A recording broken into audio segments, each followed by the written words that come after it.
শ্ৰদ্ধেয় দৰ্শক, এটি গুৰুত্বপূৰ্ণ কথা আপোনালোকৰ সৈতে বিনিময় কৰিব খুজিছোঁ।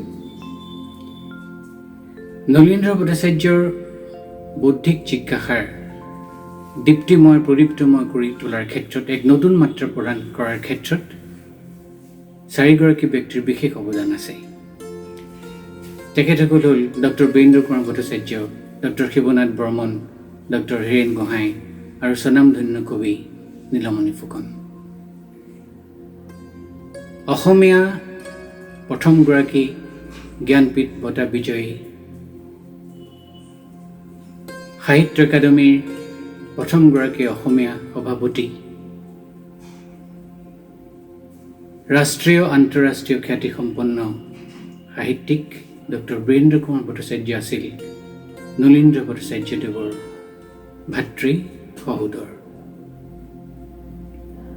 তেওঁলোক দুয়োগৰাকী কাণ সমনীয়া আছিল আৰু তেওঁলোকৰ মাজৰ যে প্ৰীতিবন্ধন, স্নেহবন্ধন, সেই কথা প্ৰত্যক্ষ কৰি প্ৰখ্যাত কবি, একে গাঁৱৰে আনন্দ চন্দ্ৰ বৰুৱা বকুল বনৰ কবি, তেওঁ ডক্টৰ বীৰেন্দ্ৰ কুমাৰ ভট্টাচাৰ্য আৰু নলীন্দ্ৰ ভট্টাচাৰ্যদেৱক লৱকুশ বুলি মাতিছিল। আৰু সেই সময়ৰ গাঁৱলীয়া ৰাইজৰ মাজত তেওঁলোক সঁচাকৈ যেন লৱকুশৰ প্ৰতিমূৰ্তি আছিল। সেই চফৰাই চাহ বাগিচাত দুটি কণ কণ শিশু উমলি ফুৰিছিল সেউজীয়াৰ মাজে মাজে, আৰু তেওঁলোকৰ অকণি অকণি দুখনি হিয়াত তেতিয়াই জাগৰিত হৈছিল মানুহৰ প্ৰতি ভালপোৱা আৰু মমত্ববোধ। এই মানৱিক স্পৰ্শই তেওঁলোকক যেন গোটেই জীৱন ইজনে সিজনৰ পৰিপূৰক কৰি ৰাখিছিল আৰু এটা আপোন আত্মিক বান্ধত বান্ধি ৰাখিছিল। স্পষ্ট কথা যে নলীন্দ্ৰ ভট্টাচাৰ্যৰ সাহিত্যিক জীৱন গঢ় দিয়াৰ ক্ষেত্ৰত ডক্টৰ বীৰেন্দ্ৰ কুমাৰ ভট্টাচাৰ্যৰ অনবদ্য অৱদান আছে। আৰু স্বৰ্গীয় ভট্টাচাৰ্যদেৱে নিজ ভাতৃৰ এই অৱদানৰ কথা কৃতজ্ঞতাৰে সোঁৱৰিছে বিভিন্ন লেখাত। ঠিক সেইদৰে ডক্টৰ বীৰেন্দ্ৰ কুমাৰ ভট্টাচাৰ্যৰ বহু পঠিত প্ৰবন্ধ এ লাইফ অফ ভলেণ্টাৰী পভাৰ্টিত তেওঁ লিখিছে, my own elder brother Nalinidra Bhattacharya was my constant companion in my literary pursuits. ই এনেধৰণৰ যি মিলা প্ৰীতি, পাৰস্পৰিক স্নেহৰ যি আদান প্ৰদান,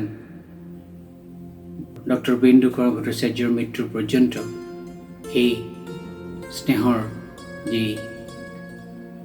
বাতাবৰণ সি আছিল। সঁচাকৈ এনে মৈত্ৰীৰ বান্ধোনৰ কথা আজিৰ পৃথিৱীত বৰ অস্বাভাৱিক যেনি লাগে।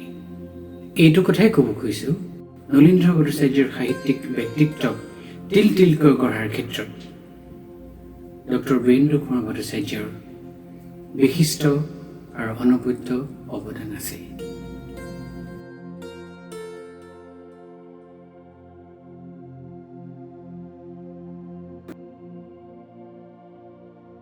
প্ৰিয় শ্ৰোতা দৰ্শক, এইবাৰ আমাৰ মাজলৈ আদৰিছোঁ আন এগৰাকী বিশিষ্ট ব্যক্তিক, তেখেত ডক্টৰ পৰমানন্দ মজুমদাৰ।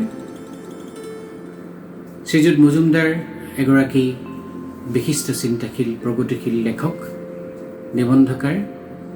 মই শ্ৰীযুত পৰমাদাক নলীন্দ্ৰ ভট্টাচাৰ্যৰ বিষয়ে কিছু কথা আমাক জনাবলৈ অনুৰোধ জনাইছোঁ। দাদা আহক, আপুনি আপোনাৰ বক্তব্য দাঙি ধৰক। ধন্যবাদ ৰাজীৱ। আজি আমাৰ সকলোৰে শ্ৰদ্ধেয় নলীন্দ্ৰ ভট্টাচাৰ্যদেৱৰ চতুৰ্থ মৃত্যুবাৰ্ষিকী। মই তেখেতলৈ মোৰ আন্তৰিক শ্ৰদ্ধা নিবেদন কৰিছোঁ। তেখেতক বৰ ওচৰৰ পৰা পাইছিলোঁ। প্ৰায় 3টা দশকেই তেখেতৰ সান্নিধ্য লাভ কৰিছোঁ। তেখেতৰ পৰা নানান কথা শিকিছোঁ। তেখেতক যেতিয়া ওচৰলৈ যাওঁ সদায় তেখেত সমাজখন লৈ বৰ চিন্তিত হৈ আছিলে। সাম্প্ৰতিক দেশৰ আৰু জাতিৰ যিটো পৰিৱেশ, এই পৰিৱেশটোৱে তেখেতক বৰ দুখ দিছিল আৰু কৈছিল যে এনেকৈ হ'লে আমাৰ দেশখন কেনেকৈ আগবাঢ়ি যাব।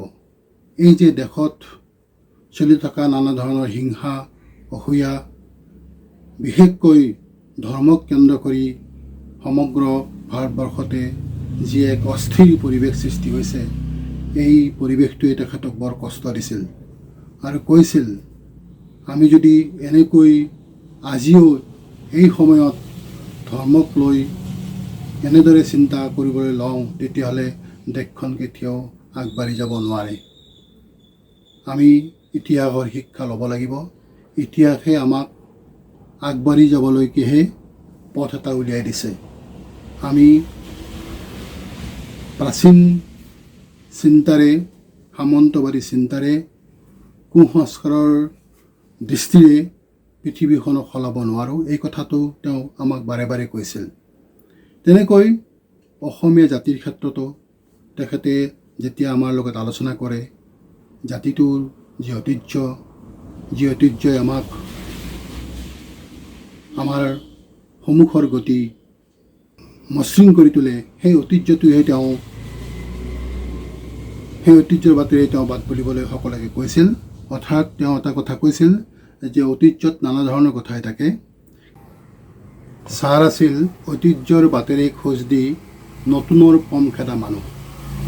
ঐতিহ্যৰ সত্য গ্ৰহণ কৰাৰ পক্ষত আছিল তেওঁ।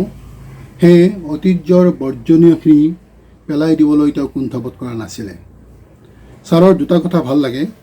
তেওঁ কৈছিল যে আমাৰ সকলো প্ৰযত্নৰ যত্ন হ'ব লাগিব মানুহ, যাৰ লক্ষ্য, যাৰ ভাষা, অস্তিত্ব, মেধা, উদাৰতা আৰু অন্যায় বিৰোধী চৰিত্ৰ আমাৰ সকলো কৰ্মৰ উৎস হ'ব লাগিব, তেওঁ কৈছিল। তেওঁ আৰু কৈছিল এই সংযুক্তিৰ সেন্দুৰীয়া আলি, এই আলিয়েদি গ'লেহে কোনটো চিন প্ৰগতিৰ সেইটো আমি ধৰিব পাৰিম। এই বাটত ভৰি দিলেই সকলোৱে গম পাব জীৱন সম্পৰ্কে বিজ্ঞানসন্মত দৃষ্টি কি। তেওঁ আৰু এটা কথা কৈছিল, আমি উত্তৰ বিচাৰিব লাগিব সেই প্ৰাথমিক প্ৰশ্নটোৰ, যি সম্পদ এদিন সকলোৰে উমৈহতীয়া আছিল, সি কেনেকৈ মুষ্টিমীয় মানুহৰ হাতত পৰিলগৈ। এই ঐতিহাসিক চেতনা অৰ্জন কৰাটো আমাৰ ঘাই লক্ষণীয় হোৱা উচিত। এনেকৈ নলীন্দ্ৰ ভট্টাচাৰ্য ছাৰে সদায় সমাজ আৰু মানুহৰ কথাই চিন্তা কৰিছিল আৰু সমাজ আৰু মানুহৰ কথা চিন্তা কৰিবলৈকে আমাক সদায় পৰামৰ্শ দিছিল যে সমাজ অবিহনে সাহিত্য শিল্প কেতিয়াও হ'ব নোৱাৰে। গতিকে সমাজৰ যি সংকট, সেই সংকটক লৈ আমি যদি আমাৰ লেখা চৰ্চা আমি কৰিব নোৱাৰোঁ, তেতিয়াহ'লে আমাৰ এই লেখা চৰ্চা অৰ্থহীন। তেওঁৰ এটা কবিতাত পাওঁ, আজি ৰাতি মোক তোমালোকৰ কবি কৰা, তোমালোক সূৰ্য উদয় হ'বা। মোক তোমালোকৰ কবি কৰা, তোমালোক পদুম ফুল এদিন ফুলিবা। মোক তোমালোকৰ কবি কৰা, তোমালোক ধুমুহা এদিন প্ৰচণ্ড গতিৰে যাবা। আজি ৰাতি মোক তোমালোকৰ কবি কৰা, তোমালোক দৃষ্টি এদিন ভৱিষ্যত চিনি পাবা। আজি এই পবিত্ৰ স্মৃতি দিৱসত তেখেতলৈ মোৰ শ্ৰদ্ধা নিবেদন কৰিছোঁ। মই শ্ৰীযুত পৰমানন্দ মজুমদাৰদেৱক আন্তৰিক ধন্যবাদ জ্ঞাপন কৰিছোঁ। তেখেতে অতি সুন্দৰকৈ ভট্টাচাৰ্যদেৱৰ সাহিত্য কৃতি, জীৱন সম্পৰ্কে আমাক জনালে। তেওঁৰ সাহিত্যিক জীৱনৰ দৰ্শনৰ কথা আমাক জনালে। তেখেতক আমি ধন্যবাদ জ্ঞাপন কৰিছোঁ। এইবাৰ আমাৰ মাজলৈ আদৰিছোঁ শ্ৰীযুত নীল শৰ্মাদেৱক, অধ্যাপক শ্ৰীযুত নীল শৰ্মা। তেখেত বাণীকান্ত শিক্ষক প্ৰশিক্ষণ মহাবিদ্যালয়ৰ অৱসৰী অধ্যাপক। মই দাদাক অনুৰোধ জনাম যে নলীন্দ্ৰ ভট্টাচাৰ্যৰ কাব্যিক দৰ্শনৰ প্ৰাসংগিকতা, সেই সম্পৰ্কে কিছু কথা আমাক ক'বলৈ শ্ৰীযুত নীলক শৰ্মাদেৱক তেখেতৰ বক্তব্য দাঙি ধৰিবলৈ অনুৰোধ জনাইছোঁ। অসমৰ প্ৰথিতযশা কবি অধ্যাপক নলিনীধৰ ভট্টাচাৰ্যদেৱে পুৰেতো জীৱনমুখী কবিতাৰে অসমীয়া সাহিত্যক সমৃদ্ধ কৰি গৈছে আৰু এই সমৃদ্ধকৰণ প্ৰক্ৰিয়াত তেখেতৰ যি দায়বদ্ধতা, সেই দায়বদ্ধতা সকলো কবিতাৰ মাজত স্বতঃস্ফূৰ্তভাৱে বহিঃপ্ৰকাশ ঘটিছে। বহুতে ক'ব বিচাৰে যে প্ৰাসংগিক হয়নে নহয় কবিতাবোৰ। প্ৰাসংগিকতাৰ প্ৰশ্ন তেতিয়াই আহে যেতিয়াই তাৰ কোনো চিৰন্তন মূল্য থাকে আৰু পৰৱৰ্তী প্ৰজন্মই সেই সৃষ্টিৰ পৰা অনুপ্ৰেৰণা লাভ কৰে। আমি যদি নলিনীধৰ ভট্টাচাৰ্যদেৱৰ কবিতালৈ উভতি চাওঁ, দেখিম যে তেখেতৰ প্ৰায়খিনি কবিতাই জীৱনমুখী হোৱাৰ বাবে, সমাজমুখী হোৱাৰ বাবে উত্তৰ পুৰুষৰ কাৰণে এয়া প্ৰেৰণাদায়ক আৰু সদায় প্ৰাসংগিক হৈ থাকিব। তেখেতৰ বহু কবিতাত এই প্ৰাসংগিকৰণৰ প্ৰশ্নটো আমি প্ৰতিষ্ঠিত কৰিব পাৰোঁ। তথাপিতো মই আজি তেখেতৰ এটি কবিতাৰে এই কথাটো প্ৰতিপন্ন কৰিবলৈ প্ৰয়াস কৰিম। তেখেতে এটি কবিতাত লিখিছিলে, হে আকাশ তুমি দিব খুজিছিলা সুধা, বিচাৰিলোঁ মই কিন্তু বুদ্ধিগৰ্ভ জীৱনৰ পাথেয় স্বৰূপে, অৰ্থপূৰ্ণ হাঁহি এটি মাৰি দিলা অৰ্থ তুমি মোক, তৃষ্ণাটো নহ'ল পুৰ, দোকানৰ প্ৰাণহীন পুতলাৰ দৰে নিৰ্বাক নিষ্পন্নময়, হেৰুৱালোঁ ধন সোণ প্ৰেম প্ৰীতি ধৰণী বুকুত। হে আকাশ তুমি দিব খুজিছিলা সুধা, বিচাৰিলোঁ মই কিন্তু মধুক্ষৰা এখনি হৃদয়, এইবাৰ ততালিকে দিলা তুমি মোক, সন্মুখত জিলিকিল শান্তিৰ ঐশ্বৰ্যময় ৰাতিৰ জোনাক। এই যে কবিৰ ৰাতিৰ জোনাকৰ প্ৰতি যি হাবিয়াস, এই তাতেই আমি বিচাৰি পাম সেই কবি সত্তাৰ মহান দৃষ্টিভংগী, তেখেতৰ জীৱন ভিক্ষা। মানুহৰ ব্যক্তিগত জীৱন ভিক্ষাৰ লগত বিশ্বভিক্ষাৰ এক সম্পৰ্ক আছে, ক'ব পাৰি দুয়োটাৰ পৰিপূৰক। কিন্তু আমি লক্ষ্য কৰোঁ যিসকল ব্যক্তি সহজ সৰল আৰু প্ৰকৃত সত্তাৰে পৰিচালিত হয়, সেইসকল ব্যক্তিয়ে এই দুয়োটা জীৱন ভিক্ষা আৰু বিশ্বভিক্ষাক সমন্বিত পথেৰে আগবঢ়াই লৈ যাব পাৰে। তেখেতে কবিতাৰ, আপোনালোকে মন কৰক, তেখেতে কবিতাৰ প্ৰথমতে সম্বোধন কৰিছে, হে আকাশ তুমি দিব খুজিছিলা সুধা। অৰ্থাৎ এই জগতৰ শান্তিৰ অনন্ত নিজৰ আগত প্ৰবাহিত হৈ আছে, তেওঁ আকাশক সুধিছে আৰু তেওঁ কৈছে শেষত যে সন্মুখত জিলিকিল শান্তিৰ ঐশ্বৰ্যময় ৰাতিৰ জোনাক। অৰ্থাৎ মানুহৰ মাজত অসূয়া অপ্ৰীতি হিংসা দেশ এই সকলো অৱসান ঘটিলে আৰু মূলত মানুহে ভোগলিপ্সাৰ পৰা মুক্ত হ'ব পাৰিলে জীৱনক সুন্দৰ কৰি প্ৰত্যাশিত কৰি গঢ়ি তুলিব পাৰে। তেখেতে বহুবাৰ বহু প্ৰসংগত কবিতাৰ মাজেৰে হওক বা বক্তৃতাৰ মাজেৰে হওক এই মানুহৰ এতিয়াৰ ভোগলিপ্সাৰ যিটো প্ৰৱণতা তাক তেখেতে সমালোচনা কৰিছে আৰু তাৰ বিৰোধিতা কৰি গৈছে। তাৰ কাৰণটো হৈছে আমি জানো যে যি ভোগবাদ এতিয়া গোটেই পৃথিৱীক চানি ধৰিছে, সেই ভোগবাদে মানুহৰ ভৱিষ্যতক অনুজ্জ্বল কৰি তুলিছে, প্ৰকৃতিক বিপদাপন্ন কৰি তুলিছে আৰু এই ভোগৰ বিনিময়ত আমি যে প্ৰকৃতিক এটা পৰিশোধ কৰিব লাগিব এই কথাটো নিশ্চিত।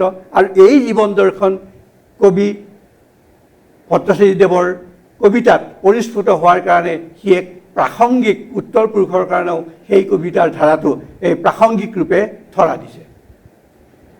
তেখেতৰ যিটো এই ভোগলিপ্সাৰ প্ৰতি যিটো বিৰূপ মন্তব্য, সেই কথাটো তেখেতৰ কবিতাৰ মাজতো ফুটি ওলাইছে।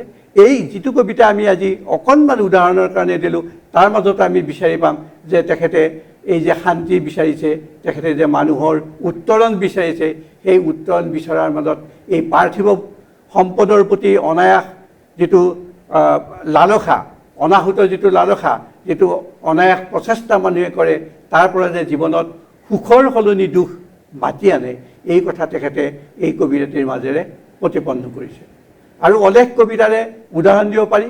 তথাপিতো এইজন মহান ব্যক্তি, মহান সত্তা, যি অতিকে সৰল অথচ নিৰহংকাৰ, যি অতিকে প্ৰকৃত সত্তাৰে পৰিচালিত অথচ আনৰ প্ৰতি সমভাৱে সন্মান প্ৰদৰ্শন কৰিব জনা এইজন মহান কবিয়ে আমাক তেখেতৰ কবিতাক সদায় উত্তৰ পুৰুষৰ বাবে প্ৰাসংগিক কৰি তুলি আহিছে আৰু ই সদায় প্ৰাসংগিক হৈয়ে থাকিব।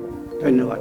ধন্যবাদ শ্ৰীযুত শৰ্মাদেৱ, আপুনি অতি সুন্দৰকৈ সাম্প্ৰতিক সময়তো নলীন্দ্ৰ ভট্টাচাৰ্যৰ কাব্যিক চিন্তাৰ যি প্ৰাসংগিকতা সেই সম্পৰ্কে আমাক জনালে, আমাক যথেষ্ট উপকৃত কৰিলে। তাৰ কাৰণে আপোনাৰ শলাগ লৈছোঁ, আপোনাক ধন্যবাদ।